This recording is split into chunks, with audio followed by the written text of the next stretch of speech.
যেই কোনো বান্দা জীবনের শেষ মৃত্যুর পূর্ব পর্যন্ত গড়গড়া মৃত্যুর একটা যন্ত্রণা আছে, মৃত্যুর একটা শেষ নিঃশ্বাস টানা আছে।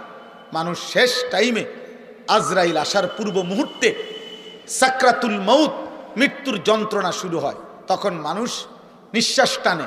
এটারে মরণের নিঃশ্বাস বলে। যারা বিবেকবান সচেতন ওরা বুঝে যে উনি আর টিকবে না, উনি আর থাকবে না।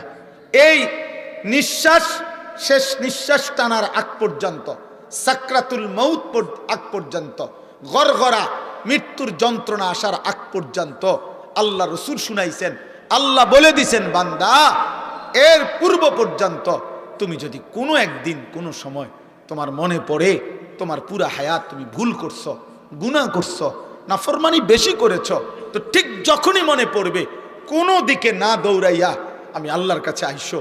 ঠিক যখনই আসবা আমার কাছে শুধু তিনটা কাজ করবা। তুমি দিল দিয়া বলবা আমি গুনাহ ছেড়ে দিলাম, আর করব না, ওয়াদা দিলাম, আমি মাওলা লজ্জিত, মাফ চাইলাম।